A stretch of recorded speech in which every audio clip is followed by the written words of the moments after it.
And hello, my name is Daniel Hodab, and I'm the facilitator of the Law of One Euro Telegram group. And today we have once again on the 8th of August 2024 with our friend from Kentucky, Jim McCarty. Hi, Jim. Hello, how you doing there? Yeah. I hope you are well, and let's start. Can you give us maybe a few words on what is the news on the research and your current projects you are working on? Well, right now, Gary and Trish are in Philadelphia for another coming home to Welcome to New Earth meeting. And so they're going to be there for about a week. They already had one in Seattle. And then, of course, they had the one here that you attended. Um, and I'm doing my daily work with the Camelot Journal, working with the channelings from Quo that Carla and I channeled back starting in 1986, and I'm up to 1995 now, and getting to hear a lot of beautiful channelings that Carla could do to Crow. She had a lot of depth and layers of information to share, and so that's what my journal is about, is trying to distill it down so it's easier to understand, and then finding corresponding channels, quotes from other Confederation sources, and getting to hang out with her, listening after she transferred or Quo transferred the contact to me. Then she would frequently have questions or comments to make. So it's been a great experience doing that. Thank you very much. Um, for those who have a question, just put it in the chat or raise your hand that we can see who have a question. So I would like to start with a question which we have last weekend in our study group about the tarot card. So I would like to share first the card. We are talking about the card number 7, and there we have a question, Jim. First of all, can you maybe let us know your thoughts about what do the two lions in the foreground symbolize on the card number 7, the Chariot? Yeah, those are actually sphinxes, which is a little different than a lion, but that's not really important. Uh, the image on the center of the figure is called the taw and the architect's square. And it denotes the difference between the significator and the great way of the mind. The significant self is influenced by the lowering of the veil. The great way draws the environment which is caused by the veiling process, and it allows positive and negative transformation. So that T square on the bottom is the foundation that holds the chance for an entity in third density to either polarize positively or negatively, to go either direction. So that's the basic meaning of the T square and the architect. T square. Okay, thank you very much. Anyone have a follow-up question on that? Joe, yeah, go ahead. Yes, hi Jim. Sorry to hear about your cat. Having had cats, I understand how distressing it is when they're well. So my sympathies, and I hope you'll be better. My question is what the sphinxes are guarding. Do you know that? I don't think that we ever got any information about what they might be guarding. I think that they're supposedly representative also of the positive negative path. One of them is light and one of them is dark. So they seem to have a figure in their possession. I'm not sure what that is either. We never asked about that. But I think they're basically another representation of the positive and the negative path. The Great Way is the overview, basically, of the mind. And the overview of the mind in third density is making that choice of service to others or service to self. So I think each portion of the card would have some aspect of that general principle. Yeah. Okay, thank you. That makes sense. Thank you. Thank you.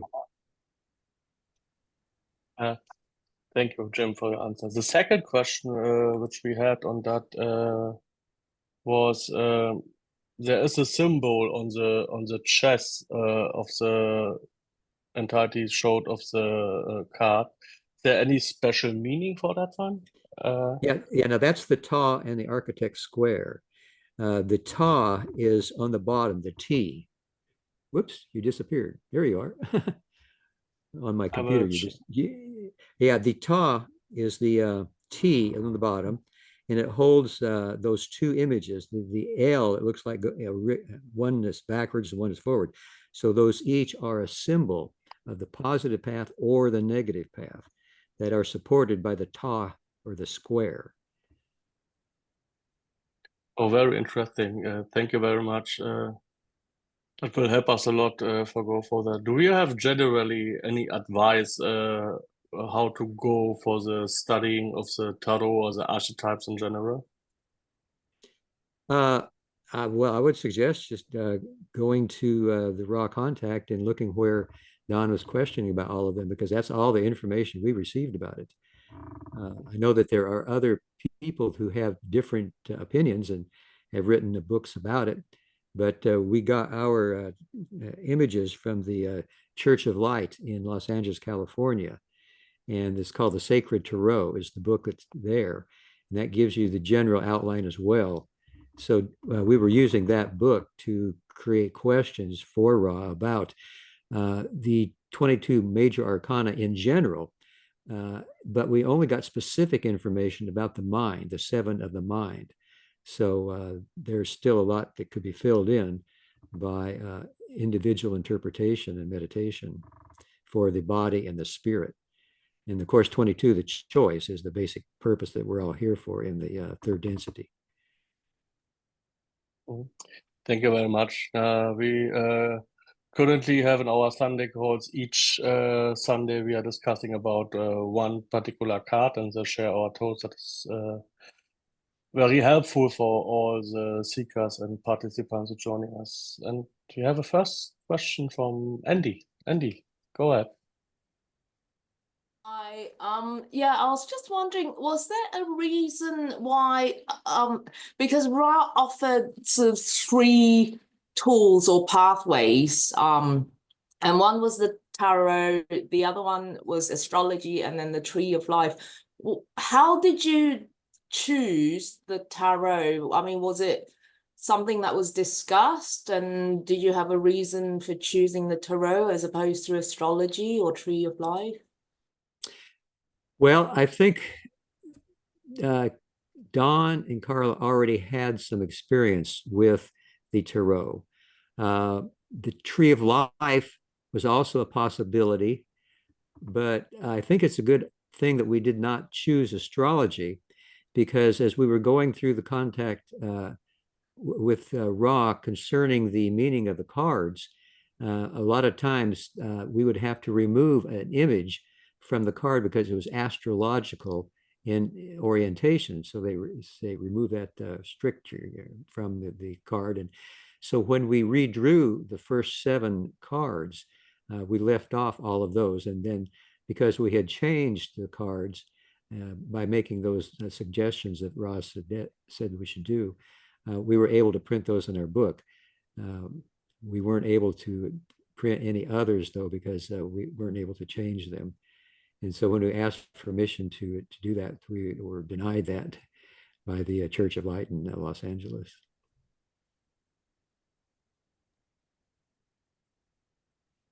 Did it answer your question, Andy? Okay, thank you. Anyone else have a question? Otherwise, I will go for my own. Okay. Lynn, have a question? Go ahead. Yeah. Hi, Jim. So Hello. good to have you. And I'm thank you so much for all the efforts of podcast, which the last months I'm following. It's so good. And so I have following up question about the archetype, which means the archetype here, you removed all the symbols, maybe irritating from astrology. That means the archetypes has nothing to do with astrology. Ra suggested that the archetypes in their pure form did not have specific astrological implications, that a person could use astrology and combine it with archetypes on their own and find their own meaning and their own path in that way. But they felt that a pure deck would not have astrology because it had its own types of readings in to the future, say, making predictions. And Ra wanted to concentrate on the present moment. And they felt that was the best way to do it by removing the astrological implications. Okay, because it's matter to the futures. Okay, clear. Thank you. Thank you for your question. Thank you. Thank you, Lynn. So I will have an opportunity to ask my question. Jim, I recently saw an interview, it must be quite old, it was with Don and Carla. And they talk about the interview and about their trip to Mexico, where they have some surgery, a kind of surgery what they did in Mexico. Right. Could you a bit expand on that one? Because it was not, as Don was, for me, it was very careful with what he's saying in the television interview about it. Can you please a little bit tell us about what was it about and what was the background of that? Well, Carla had a problem with her kidneys that I believe it was first manifest when she was 12 years old. And she was a child prodigy, and her mom and dad wanted to help her keep that great intellect going. So they decided the way to do that was to give her constructive criticism, to never compliment her on what her did, but to give her constructive criticism. So she wanted to be of service to others so badly. I mean, this was when she was 12 years old. She felt that she could not be of service because she was constantly getting criticized. And this was her chance to learn how to take criticism without having any difficulty with it, but she had difficulty with it. So she prayed to die. And 6 months later, her kidneys failed. So she had what we now call a near-death experience. And as she was walking along this trail, a beautiful wooded trail up a hill, she could see a temple, the top of a temple over the hill. And she knew that her spiritual family was there, and she was really eager to get there. And all of a sudden, a voice came out of the blue and said, "This is not your time to go, and that you do have service to offer." And so she was really excited to hear that. So she went back to her body and saw all these circle of nurses and doctors around her, and being really glad she was back, because I think she was gone for about what we would call 2 minutes. But what happened in the course of that being gone was that there was a problem that developed with her kidneys. So they needed to solve that problem later on in life. And I think it was when she was 25, they went down to Mexico City, where a healer by the name of Pachita performed surgery on her kidneys. Now, an interesting part of this is that they looked all over Mexico City for a kidney, but they couldn't find any. So when the surgery was accomplished, they figured that the surgeon, Pachita, had just materialized one. They couldn't figure out where else it came from. So when she used an old rusty knife to, she was a psychic surgeon, to cut through the back of Carla's. To Don, it looked like it was going all the way through her spine. And one of our friends who was there at the time said Don turned green. He was just thought, that was the hint for Carla. But a psychic surgeon performs in different ways. And so once the knife was in and the incision was made, she put that what looked to be a kidney beside it, and it was sucked into the wound. And so when they got to Ted Turner Station in Atlanta on the way back from Mexico City, Ted Turner was interviewing them, and actually, it was another fellow. It was Ted Turner Station. I forget the name of the fellow there. But he was asking about that. And so they had pictures of how the surgery had, it had just been performed 2 days earlier, and it was almost totally healed. And he just couldn't believe that it was possible for that to happen. So that's what they were talking about with the interviewer, and how the surgery progressed. And that was pretty mind-blowing. It was very interesting because in the show, in the interview, he showed an interviewer also the pictures which Don carry with him, and he was really out of line. The interviewer, he was a bit confused, and he was asking also if there are some government officials were involved, and Don say yes, but he didn't expand more on that one. I think it was maybe from the Mexican government or something like that. Yeah, I don't know. It was very interesting. So the story is a book word, I guess. yeah. That's very Andrei interesting. Puharich was there as well. And I think that Don didn't want to mention too much about who else was there, because at some point the CIA was interested in finding out where Puharich was.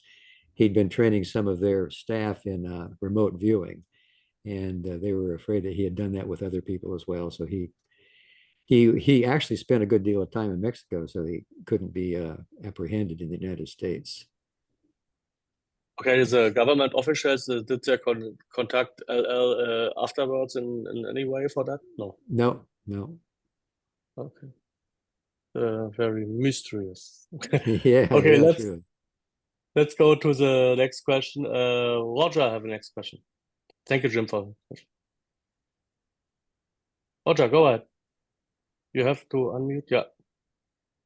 You here, and my question is a bit it's not about the raw contact, it's about hidden hand. Can you comment on hidden hand? Do you know something about this figure, or whatever?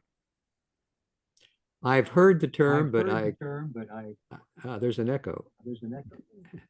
But I don't know anything about it.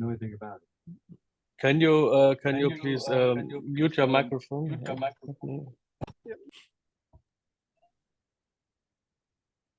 Okay, Jim, go ahead. No, I'm done. I don't know anything about hidden hands. I'm sorry. I've heard about it. But... Okay, then we have Aram. Hi. Hi, Jim. It's good to see you. Good to see you too.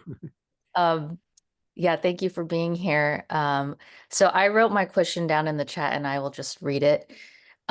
There's a growing New Age mythology around this date, August 8th.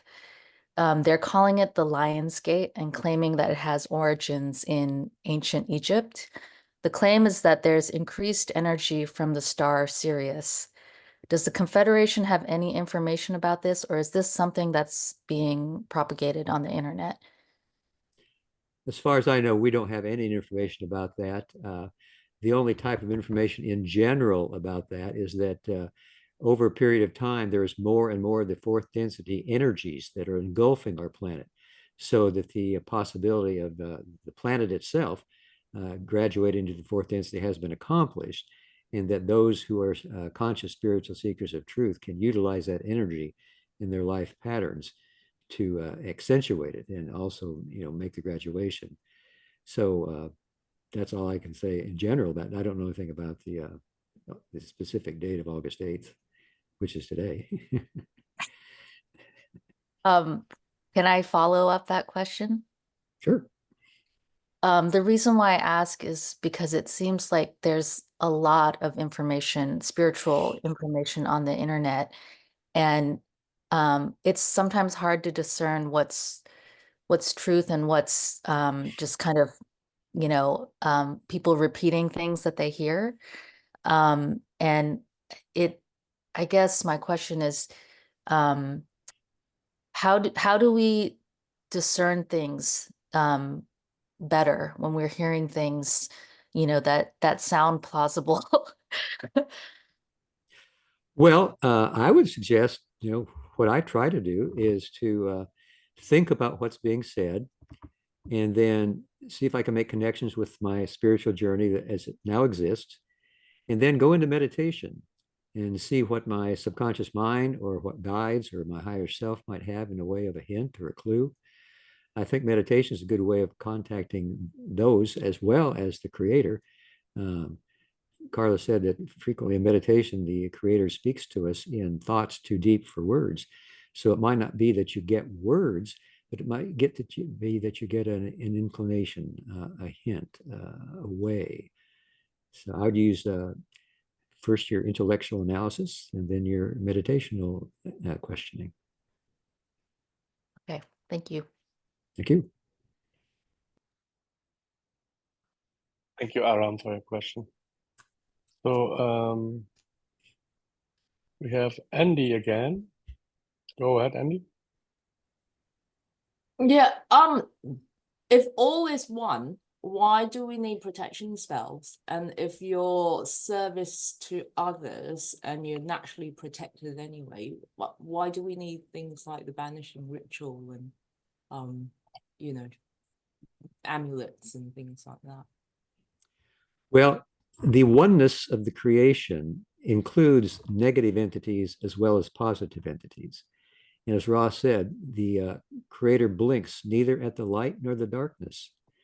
The power of the darkness is just as powerful as the power of the light. So in this illusion of separation, we function in a way that is seemingly an illusion as well. We have those of the dark side, or the loyal opposition, as Ra called them, that would like to take our power of our meditation groups, of anyone that's producing light. Light is a great power, and use it for their own edification, for controlling others and creating their own empire on earth, if possible. And so we have to work within those boundaries of this seeming separation. That's especially in the third density, where we are subject to and experiencing the veil of forgetting, where we don't see the unity of all of creation. And oddly enough, this veil of forgetting has made it easier for us to polarize, because we have within our being the notion and the reality and the feeling that we are one. So that causes us to be able to move forward in our spiritual journeys of trying to be of service to others. But in that attempt to be of service to others, we can produce enough light, especially in groups like this, or any other group that works together to try to heal the planet, or to heal entities, groups that are having wars, or entities that need some sort of healing. So that is why we need to have a protection, such as the banishing ritual of the lesser pentagram, or any other ritual that you can describe or create on your own. And Ross suggested that though your ritual may not be as powerful at first as the banishing ritual, that as you continue to use it, it is more powerful because you created it. So it's all the illusion of separation that's working, especially within the third density, that we have to take into account. And that means that we do need protection from a seeming separate other self, which is supposedly the negative entities. Thank you. That answers my question. Thank you for your question.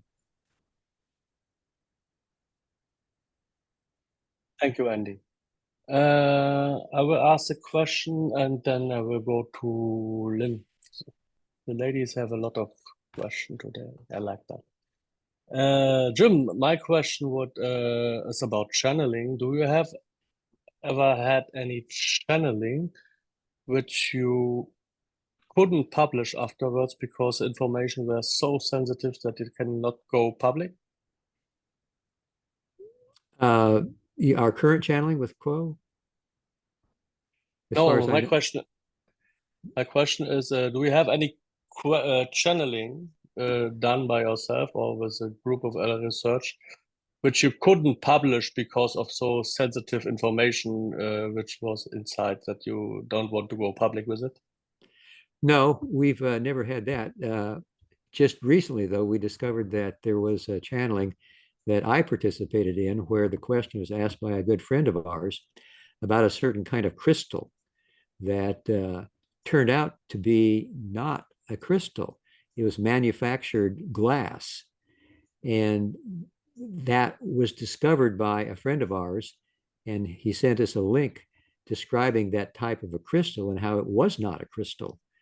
And so as I was channeling, toward the end of the channeling, Quo channeled through me that this instrument feels tired and worn out and feels that maybe some of the information it gave was not accurate.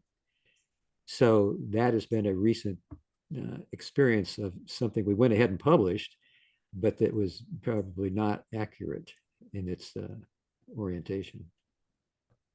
Okay, very interesting. Thank you for sharing it with us. Lynn, go.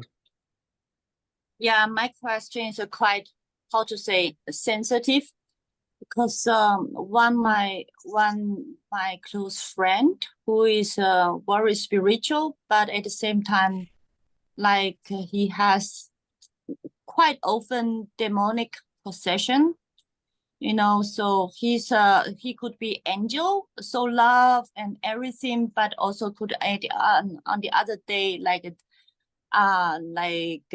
evil, like demon. However, he contacted suicide. It's difficult for me to speak.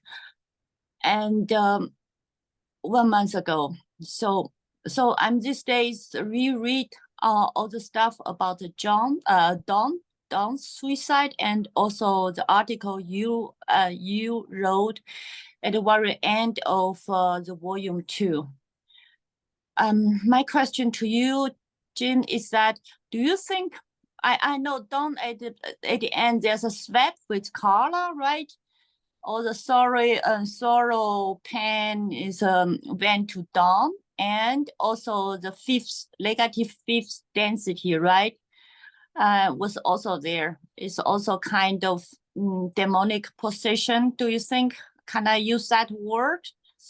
So, but my question is, do you think at that time, was there any possibility you guys could help Don out of those mind, I don't know, I can say mind possession or depressions? We tried everything that we could think of to help Don. Toward the last, I guess it was year of his life, it seemed like he was looking at the world in a different way that we really didn't understand. Our first indication was when we'd gone down to Atlanta, we were trying to get Don, and all of us wanted to get Don to Atlanta so it would be easier for him to go to work, because he was based in Atlanta as an Eastern Airlines pilot. And so we were looking for houses. We found one we really enjoyed. We really thought it was the perfect house. And so, and Don did too. But when we got back to our house here in Louisville, there was this big hawk that landed outside our door just as we went inside the living room. And normally a hawk was our totem animal. It meant, yes, do what you are thinking of doing. But Don took it the other way. He thought it was a sign that we should not move, that there was a problem with the house. And so that was our first indication that he was looking at things differently. Now, I don't know why he was looking at things differently. We never thought that he was possessed by any kind of a spirit. Even when he committed suicide, it just seemed like it was something that had just started as a seed, maybe just before that hawk. And we never understood what it was. We did know that he came back to Carla, which I think it was in that article you wrote, in 2 waking visions, and told her that things had turned out the way they were supposed to, but she would not know that until she also went through death's door. So that's the mystery that started sometime before that hawk, the mystery that continued to grow for the last year of his life. And I guess now Carla has this mystery solved, and I still don't know what the solution is. So that's all I could say. I always Okay. thought though myself, I'll give you my opinion. I could be wrong. I think that Don did want to protect Carla from the negative entity, the fifth density. And I think that wanting to protect Carla might have been enhanced by our negative friend so that he could protect her by killing himself so that he would be the one that would go and not Carla, because Carla had almost been taken away into the fifth density negative by our friend when she in the public channeling was conscious channeling, and she got a question that she didn't know the answer to, and she said, I don't know the answer to that. I wish I was channeling Ra. And she had such a strong willpower, and that was enough to get her to start leaving her body. And if she'd left her body, our negative friend would have taken her into negative fifth density, and she would have been there for quite some time. So I think Don wanted to protect her from that, and maybe somehow that was enhanced by our negative friends to cause him to commit suicide, and therefore that would end the Ra contact. That may not make any sense at all, but I don't know. I've just thought that. Okay. Thank you so much. Yeah. Thank you for your question. Yeah, it's a mystical worry. Yeah. We cannot understand. Yeah. So long we live here, I think. Thank you, Jim. Thank you. Thank you, Lynn, for your question. Yeah, and generally, in my perception, I have also I'm of the opinion that the catalyst, especially for the seekers, which are on the spiritual part, getting more intense these days, because there's just also some examples pop up in our group today that a lot of people are tackling very intense and heavy catalysts. And for me, it seems it's going even more intense as we are going on in the timeline. So, but do you think it might have something to do with the harvest as well? I think all catalyst has to do with the harvest. I think that one of the ways we grow is by having to experience difficult catalyst. And the growth that we're trying to do is expanding the nature of our being. And that is a difficult situation. And if we can process that catalyst, all of the catalyst, then we grow more each time we are able to use a difficult catalyst. I think that's basically what Ra was giving us in the balancing exercises, that at the end of the day, you look back on the day and see what kind of catalyst that you went through.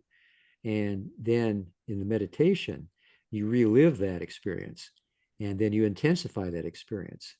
And then you visualize the opposite of that and let it become just as intense as the actual experience, so that you're able to accept yourself for having both of those experiences, whether it's love and hate, or anger and joy, or whatever kind of catalyst you've got.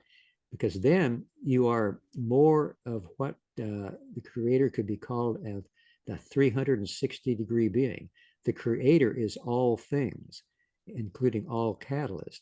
The murderer, the thief, the poet, the dancer, all of those are the creator, all the negative, all positive. So if we can find that acceptance of ourself for having that kind of catalyst, then we are becoming more and more the creator, and using the catalyst the way it's meant to be used to grow greater and greater experience and perception of ourselves and the world around us as being the creator. Yes, thank you. Yeah, I also experienced, especially in my work environment, also I discussed the same with a friend, when you are dealing in your daily life with, let me call it, non-spiritual people.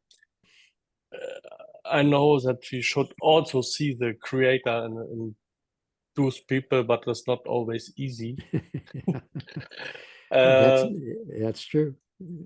And it's, for me, it's difficult. I always remind myself about it, that you're not judged those people, that they are, or you are not putting yourself over them.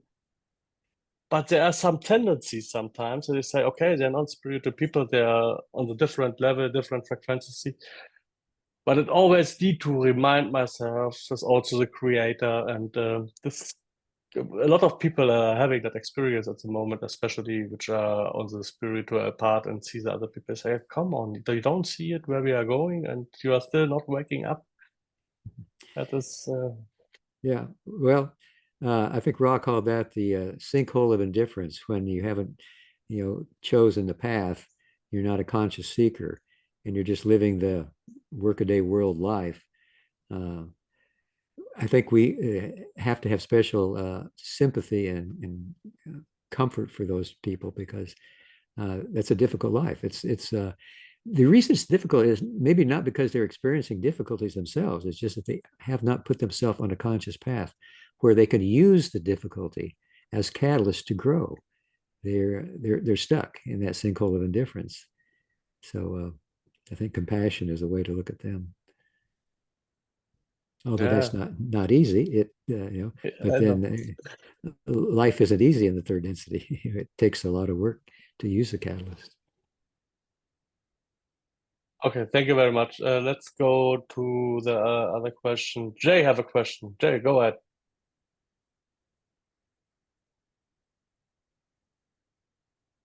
Okay, I see. Jay, if you want to ask a question, you have to unmute your mic. Sorry, I was getting situated. So I want to touch back on the whole negative entity thing. I have made contact with intelligent infinity, and I see negative entities as being thoughts. So, which leads me to my question, and I've never had a so-called experience with a negative entity, but if they're just thoughts, we're all just thoughts, and we're established in our true nature, we're aware of our thoughts, how is it that a negative entity, so to speak, can do something to you? I'm having a hard time grasping. I don't understand how a negative entity can influence you rather than through thought. And I just would love to hear your perspective or anything on that matter. Negative entities cannot do anything to you unless you make an opening for them to do so. If you do not stand as close to the light as you are able to, because you are a spiritual seeker, as you normally do, but you make some false step, shall we say, some choice that is not full of light, then it can be accentuated, and so that you have a difficulty that you need to deal with. I can give you an example for myself. Back during the Raw Contact, we had published the first 2 books of the Law of One, self-published on our own. I don't know if any of you have seen those 8.5 by 11 blue books with gold lettering. And Don wanted to take the 3rd book and publish it together all in one. And I said, well, that's a great idea, except we don't have the money to do it. I was at that time in the charge of our book account and the money we had in our account. And Don persisted. He said, no, I really do want to do that. And so I got angry at Don. And in our living room, it was long enough that we used one large couch to segregate or segment enough of the living room so it wasn't so long. And it was a dividing place. So somebody knocked at the door right after I'd said that to Don. And I expressed my anger by hurdling the couch and then letting the person in. Now, I didn't resolve that anger. I was not standing close to the light. I should have been able to talk to Don more and to listen more to what he said, but I was angry. And so that night in bed, because I had not resolved the difficulty beforehand, our negative friend was able to lead a wood spider to me while I was sleeping, and it bit me on my right arm in 2 places. And all of a sudden, within 2 weeks, I had 25 pounds of water weight on my body, and because my kidneys had started to fail. Now, the kidneys are at the Orange Ray Energy Center, And it was a one-to-one relationship of the orange ray that I experienced the anger with Dawn. So that's the way it manifested. And it took about 4 months of using Lasix to reduce the water weight, and then actually resolving the difficulty with Dawn before I was well again and normal again. So that's how it manifested for me. It can manifest in all different ways, but that was the way it did for me. Great. Do we have any follow-up question on that one? No, that's it. Thank you very much, Jim. Thank you. Thank you for being with us. Then we have some more question. Roger again.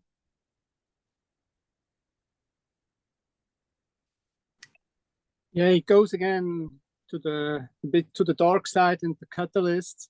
And what came up to my mind is that we talked before about protection, and I also kind of protect myself.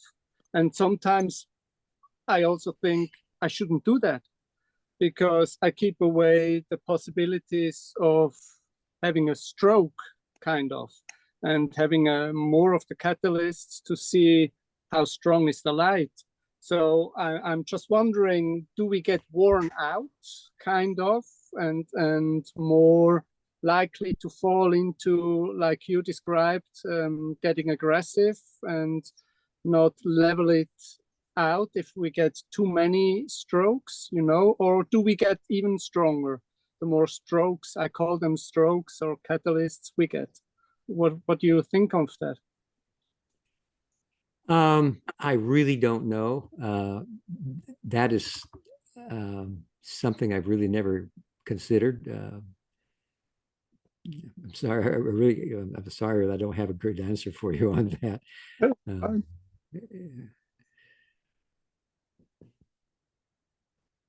We can think about it. We may get later answer. Thank you very much, Roger, anyway, for your question. We go to Adam. Adam, have a question? Yeah, it's a follow-up question. So you're saying that the negative entity was able to, it sounds like, kind of exploit that moment where you were angry at Dawn. Mm-hmm. But and it sounds like there was some kind of ability of the negative entity to use the wood spider. Is that true? Like, was the wood spider a part of that? You know, the I guess the increase of negativity or in that situation. And I know that, like, the negative entities were able to kind of increase the pain that Carla felt through her arthritis. So are the negative entities able to kind of manipulate or utilize kind of weaknesses that you have, or kind of personal failings that you have, to kind of maybe increase a negative situation? Yes. I should also add the wood spider had its bite intensified by our negative friend to the equivalent of a poisonous snake, the cottonmouth, which is a very poisonous snake. Now, for Carla, it was a pre-incarnative choice that they were able to accentuate. She programmed the arthritis in order to help her follow her spiritual path by not going out into the world and having parties and going out for dinners and one thing and another. In order to do that, then that would help her to remain in her spiritual path of contemplation, meditation, and channeling and prayer. Because if she went out and it exceeded her limitations, she would get the pain. So that pain, if she did exceed her limitations, could be used by our negative friend to enhance the pain. So that was one of the things that Ron noted when they mentioned that she was trying too hard to be of service by channeling Ra, because it was something that she had to overcome her pain. And so she ignored the pain. And she was the martyr then by ignoring it. So they suggested after that Don and I should be the ones to decide whether we had sessions or not, because that pain could be accentuated by our negative friend. And we didn't want Carla to have to try to continue to ignore it and to just put it out of her mind. So that was how it worked with Carla. And reincarnative choices are also targets of opportunity for loyal opposition. Okay. Thank you. Thank you. I guess Joe have a question or not anymore? Well, I did have a question because, but I kind of lost it because you said it a while ago. You were talking about protection, and you said that perhaps an original affirmation, something you made up yourself, would be better. And I wondered if you had made up any of your own sort of affirmations or spells to keep away the negative entities. No, I haven't. I have continued to use the banishing ritual of the lesser pentagram every day in this room where we have our channelings, because we did that so often with the raw contact to protect the room where we meditated before we went into the raw room, and use that ritual there. And then we also used it in the raw room when we weren't having sessions. So it just has become ingrained in me to use that. And when you say to protect the room, so I'm sure I read somewhere, I don't know where it was, about if you leave the room and then come back into it, do you then have to do the banishing ritual again? It would be a good idea. Once Don did leave the room and went out to get a notebook or something that he'd forgotten to bring in, and he asked Ra if that was a problem. They said, well, thankfully, you have enough protection in the room now that it's not a problem, but we do not recommend that in the future. So when we have our channeling meditations here, we ask people to stay with us here in the room, and we've never had any problem with anybody leaving. Right. So the banishing ritual isn't really for the person then. It's just for the people within that area. Right. Yeah, everybody within the room here that's in our channeling meditations is protected, and that's what we're looking for. So if when you'd got angry that time and flown across the couch, if the banishing ritual had been it was in place, would that have protected you? No, I believe that when I hurdled the couch, I broke through the banishing ritual protection by my own free will choice. Okay, understood. Thank you. Thank you. Thank you. Just came one question in my mind. It's about the gatherings, and sometimes there are some mystical things happen during the gatherings. So especially sometimes for seekers, as we discussed, that they're going on their journey to the gatherings. So they're missing flights. Sometimes there's a hurricane in Kentucky during the gathering. Do you have? I was just wondering, why is that always happen? Is it the opposite side don't want the people to gather? Is it too intense light for them? I don't know. Would you just expand a bit on it, or give us your opinion? What might be behind that? Well, Carl and I heard that story from so many people who wanted to come to our meditations, but they couldn't make it because some problem developed in their flight or one thing or another. And we always thought that it was probably the loyal opposition trying to keep a spiritual seeker of truth from being able to enhance his or her spiritual journey. So I think that is probably the way it goes. I think it still happens, to this day. Yeah, but on the other hand, as we know, there are also beautiful things happen on the gatherings. Last this year in Kentucky, for those who don't know, there was a small deer born in Jim's garden. It was really amazing. I think it was a few hours before the hurricane, right? Yeah, but I'll tell you, there was more than one. There were four, all belonged to the same doe. And we discovered that slowly but surely. We saw one with the doe, we saw two with the doe, suckling, and then three, and then four. I had a video of that. So Well, I didn't know that one. Yeah, that was a beautiful story that came out of that, even with the hurricane. Yeah. Yeah, we will follow up and we'll see what is coming up in the future on that subject. Okay, Lynn have another question. Yeah, when I read the law of one, and I wonder sometimes time to time, Ra said suggests, okay, and Don and you have to rework the circle. So I wonder how you guys do that, the one circle, to rework the circle.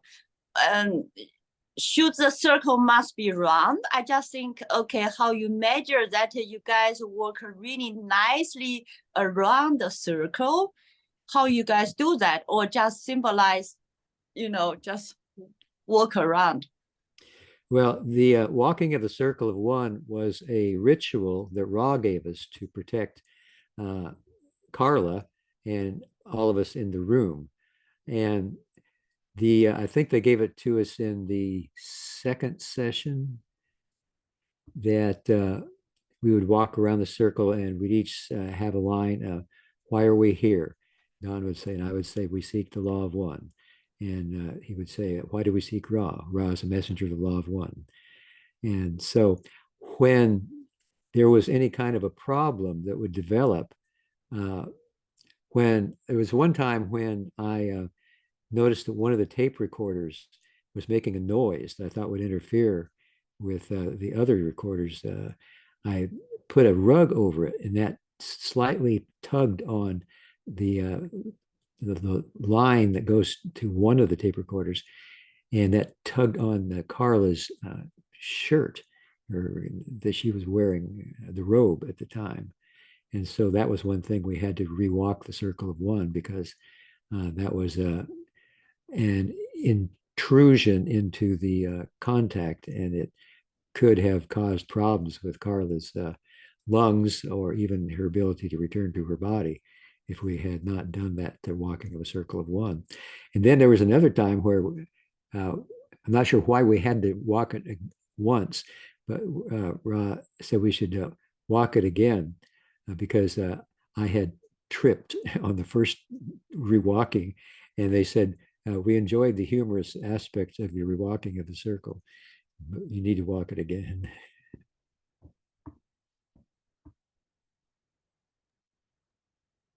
So the circle walk need to be done nicely, right? You cannot have some foot misstep. Right. You have to work again. And it didn't have to be a perfect circle. We just had to walk around the bed, so it would be more oblong than circular. Okay. All right. Okay. Thank you. Thank you. So we have another question from Jay. Go ahead. Yes, I have two questions that are related. One, if a wanderer pierces the veil and remembers and completes their mission, do they go back to the density from which they came? Do they move to the next density? Or what's the case with that? And second, if I'm experiencing all densities right here, right now, then where would there be to go? When the wanderer has completed its mission, has left its body, then where the wanderer goes is determined by the agreement that was made with the Council of Nine before the wanderer came here. Some wanderers, especially in these later days, have come for just one incarnation. Ra said there are some wanderers who have been here for 50,000 years, which is 2 major cycles. So it varies a great deal between wanderers as to they would go back to their original density. Now, as to your second question, we are in an eternal present moment. I don't know if that means that here in the third density, a wanderer would experience all the densities at once. I think probably, I mean, I have not heard of that. Is that your experience? Yes. Okay, well, then I've never heard of that, and you'll have to let me know where you go after you leave here.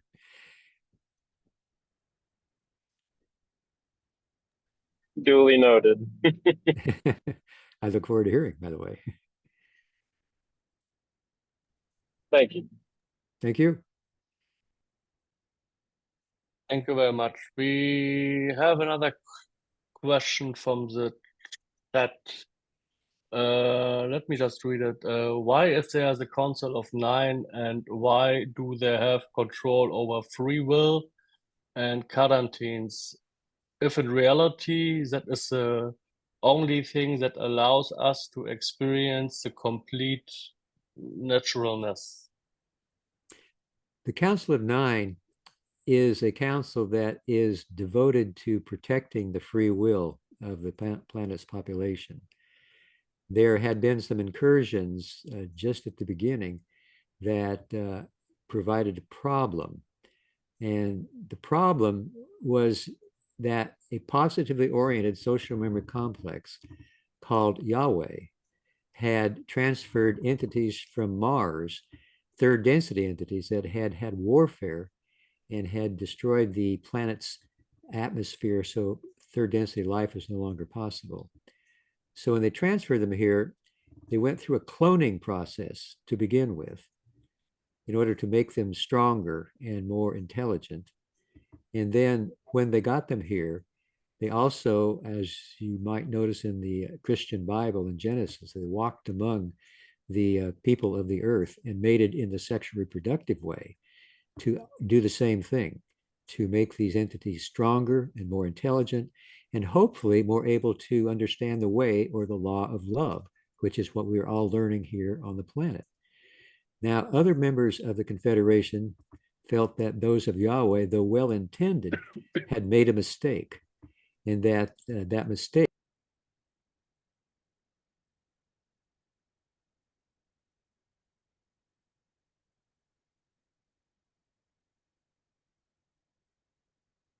Jim, can you please on your microphone? I think I mistakenly muted you.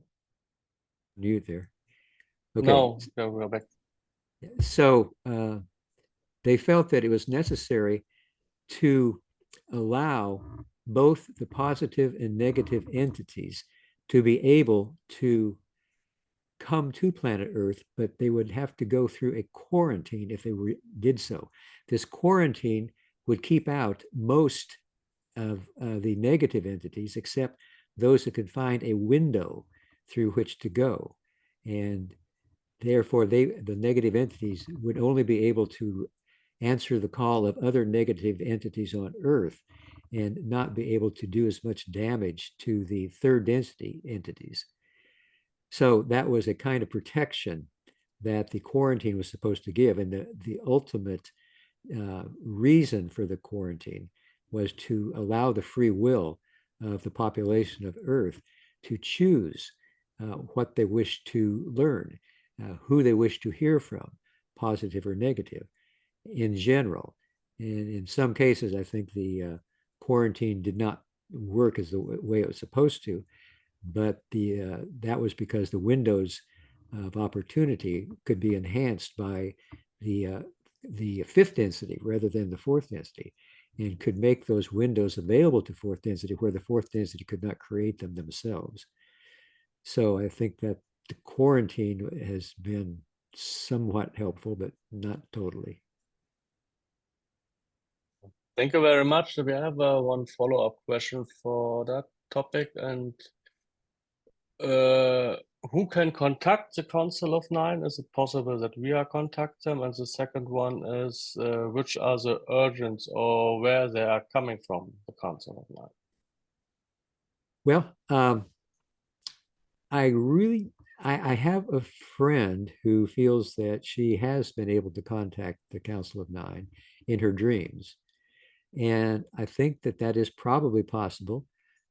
As far as how anyone could do it, I don't know. This is something that I think has to be meant. It has to be meant to happen. It might be that if you have the strong enough intention that you want to contact them in order to find out more about how you can be of service, maybe that's one way you could do it. But I don't really know anything more about how to contact the Council of Nine. I think there are people around who have a great deal more psychic abilities than I do, and they might have a whole lot more luck. You know, I'm not that psychically advanced. So we actually don't know who are the 9 people of the Council of Nine, or there's...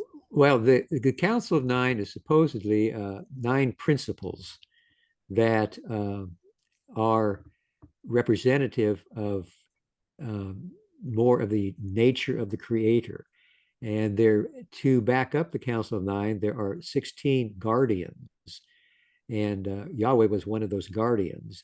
And these guardians can be, I guess you say, a resource that you could call upon, perhaps in, like I said, your dreams or meditation, to enhance the spiritual journey.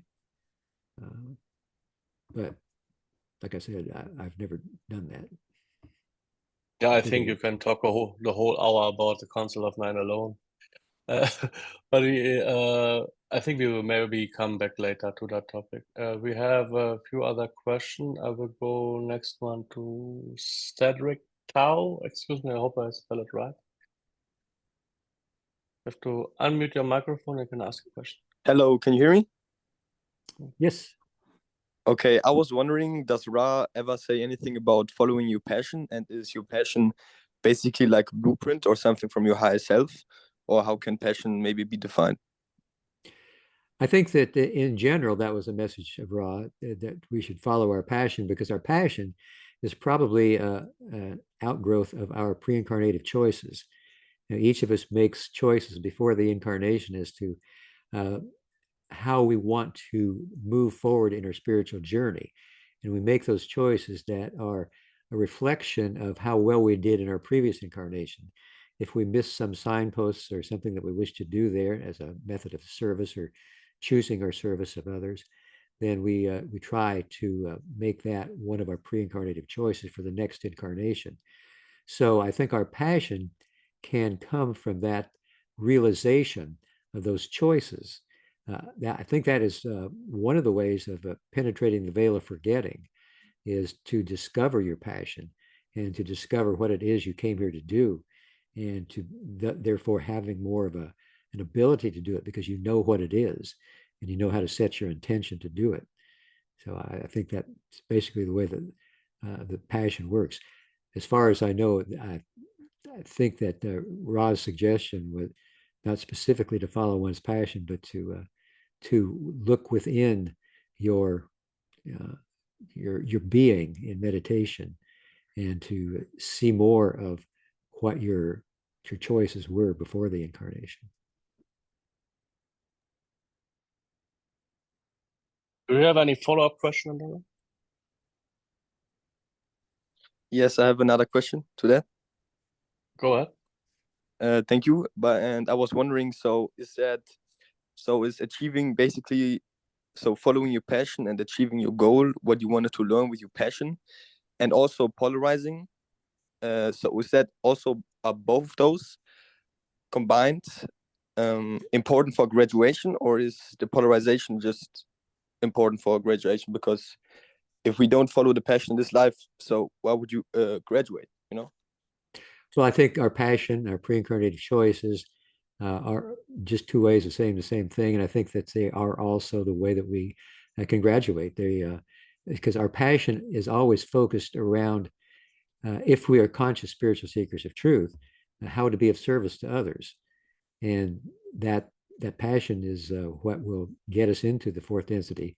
As we are able to serve others, then we realize what our passion is, what our choice is, and we follow that path into the fourth density. Okay, thank you very much. Thank you. Thank you. Joe have another question. Go ahead, Joe. Actually, I hope this is okay to ask this, but I wanted to know from Jay what he means by experiencing all densities at once.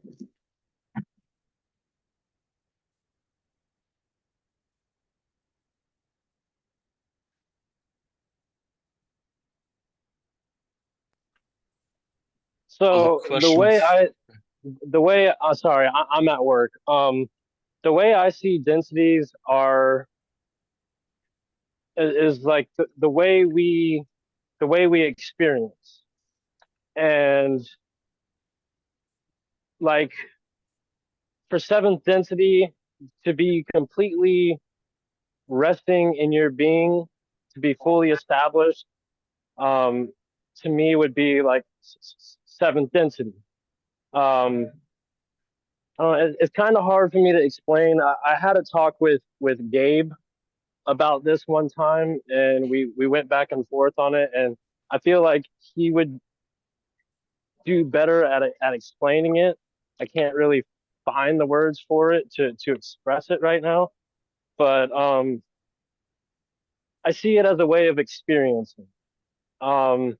And as we move as our Kundalini energy rises up and we filter our experience gets filtered through these energy centers, the way we experience becomes different, so to speak. So I'm sorry, I really don't have the words to explain it, but because you asked me that, I'm going to talk with Gabe again, so that way he can break it down for me in a way that if I need to explain this, that I can. Perfect. Great. Well, if you do find out from Gabe, I'll ask Gabe when he does our next workshop. Thank you. You can ask him about next week. Yeah. So let me go to Adam again. Hi, sorry. I'm sorry I'm asking so many questions. I have a quick question. I experienced a lot of synchronicities, and I went camping yesterday, and I happened to share a campsite with a mom, and her child was named Orion. And I just thought it was interesting. I'm wondering where that why the Orion group is called the Orion group. Is it because they're located from the Orion constellation, or is there another reason? Yeah, as far as we know, it's just because they are from the Orion constellation. But it is also true that some of the members of the Orion group are from other constellations. It's just that the Orion group from the Orion constellation has the, you should say, power over all. They rule the Orion constellation and the other negative entities from different constellations. Okay, thank you. Thank you for the question. So we go now to Thomas. Hello. Hello, Jim. Thomas. Good to see you. Good to see you too. Yes. Been a while. Yes. Too much stress with a 3-year-old son. I have a moonlight question. Not so spiritual important, but I'm just curious. I just wonder what did you experience in your life? I had some years ago, I posted on Facebook an article about an U.S. general from U.S. government who was very heavily involved in UFO cover-ups and so on. And at this night, I was laying in the bed with my girlfriend. She was sleeping, and they came in time space, and it was very real for me. I was laying there. There were some soldiers, but always in a mix between I'm awake, but it's absolute real, but it's in time space. They put me down on the bed and interrogated me. They put a laser pointer here on my third eye and on my eyes, and I even had heavy pain the next days. And they read my mind. I don't know. And I asked my guides or my guardians the next days, why? Why didn't you protect me from this? And they told me it was important that they have a positive image of the future. It was very strange. So my guardians told me it was important that they were allowed to read my mind, to say there is a positive future. So there is something going on, and I'm very impressed with what the US government is all involved, and I'm involved in German politics, so I know there is something. So did you, I read one time that you were taped in the 80s from the CIA or something like this. I did read something from Carla or from you. Did you ever had something like this, or did they came to you or ask you, or what do you think now about all this stuff? Because I had today a reminder, I started my spiritual journey 20 years ago with Alfred Bielek about the Philadelphia experiment. And I was quite surprised today that after all this meditation, I came back to this old stuff, and I thought, wow, okay, spiritual, you meditate, all is okay. But as a human being, you are quite impressed how far advanced the people or governments are, and nobody cares in the mainstream. So what are your thoughts, or did you ever had something with them to do, even if it's moonlight?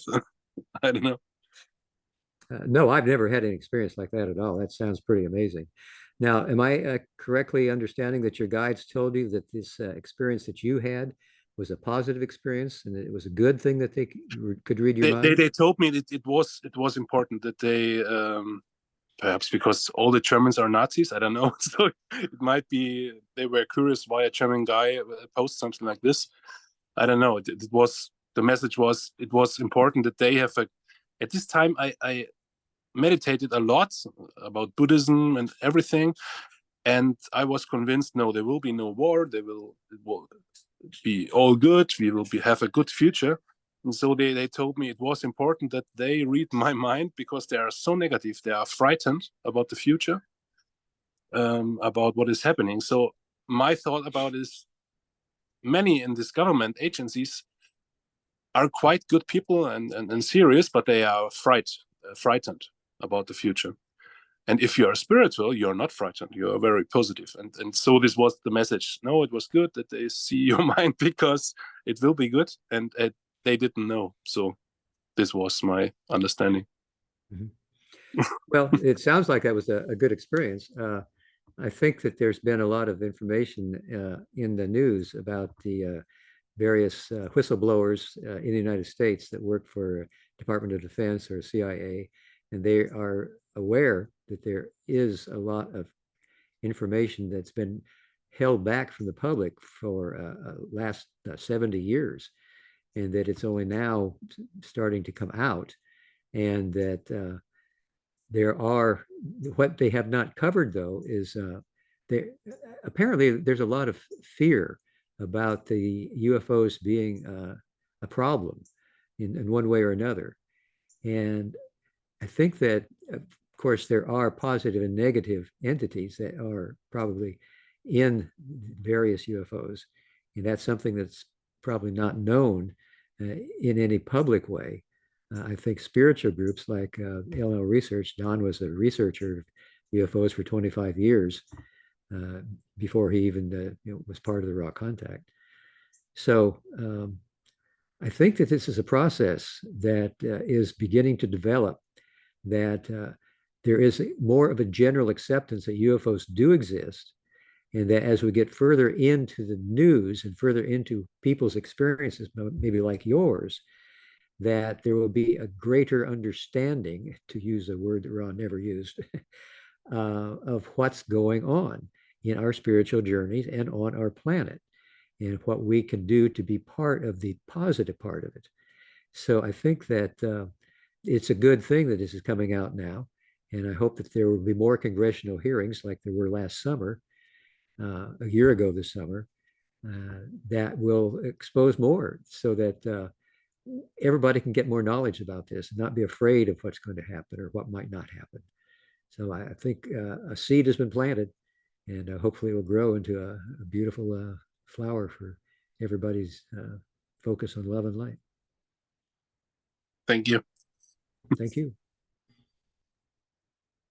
Thank you, Thomas, for your question and for your sharing of your story. So I think we are coming to the end of our session, so I will take one or two more questions, and then we will close for this session. Jay, go ahead, ask your question, please.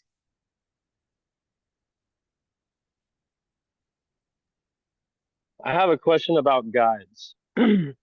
If I remember correctly, I believe Ross said that at any given point in time, we have 2 guides.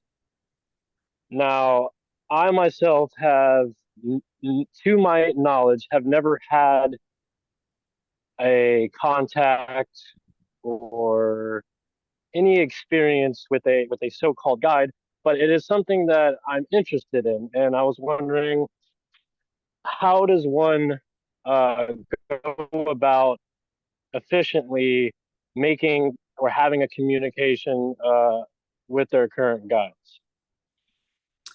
Well, I think that Ross suggested that we all had 3 guides, a masculine, a feminine, and an androgynous guide. So making contact with a guide, I think, again, is something that can happen in meditation or in dreams. I've only had that experience once in my life, and that was when I was getting ready to move to the woods of central Kentucky and build a log cabin and live there for a few years. And I knew I had a lot of work ahead of me. And I had a friend there with me that was going to help me do some of that work. And her dog was in the kind of the wee hours of the morning eating some dog food in a metal bowl. And that woke me enough into my pre-conscious state that I heard a message that the key to your survival comes indirect through nervousness, Angelica. And I asked what, and it was repeated. So I think that what got Angelica to communicate with me was to get me back onto the positive outlook of the future so that I wouldn't have to worry about getting things done. Because as a kid and all the way through college, I'd worry about some challenge coming up. I'd worry about it. And then eventually I would make it. I would get it done. And I think Angelica was suggesting to me that I didn't need to do so much worrying, just take a positive outlook. So for me, it was that worrying that seemed to be a call to the guide to come and give me the message. Now, I think that this probably could happen in a great variety of ways. We're all unique seekers. So I think really it happens when it's meant to happen. That if you have a need for a guide to communicate a certain message to you, it will occur. It might not be directly from the guide. It might be as in form of coincidences or synchronicities, or maybe if you have a totem animal like ours was the hawk, maybe whatever totem animal you might have shows up when you're thinking about what you want to do or should do or might do. That would be another way of your guide giving you some information. So I think we get it when we need it. And okay, that last bit actually resonated very deeply with me, because very much like you with the hawk, I too see hawks very frequently, and especially in times where I'm having thoughts, and it's kind of like it feels like almost like what's the word am I looking for? Like a confirmation of something. So yes, that makes sense. Thank you, Jim. Thank you. Glad it made sense. Yeah, by the way, when I was on the way to Kentucky, then from the airport, we were also escorted by hawks. Oh, that's great sign. Yeah. Yeah, thank you very much, Jim. I much appreciate that you taking your time for the question of the participants. And we are looking forward to have another sessions in future. You may want to direct some closing words to the participants of the call. Well, I just want to thank everybody for your questions. You know, I think sometimes a good question is something that you can ponder for quite some time without getting an answer, and just pondering it and thinking about one aspect of it or another is another way of expanding your spiritual journey, because we're all unique spiritual seekers, and we're traveling this journey seemingly alone. And yet when we get together with groups like this, we enhance each other's journey, and the questions cause us all to think more. And I think it's the thinking about questions, not just getting answers, but the thinking about them, that expands our nature of being, our possibilities, and our desire and ability to be of service to others. And doing it with a group is always the way that makes it more easily accomplished. And I thank each of you for all of your questions, and I love you all. Thank you very much, Jim. So kind of you. Thank you.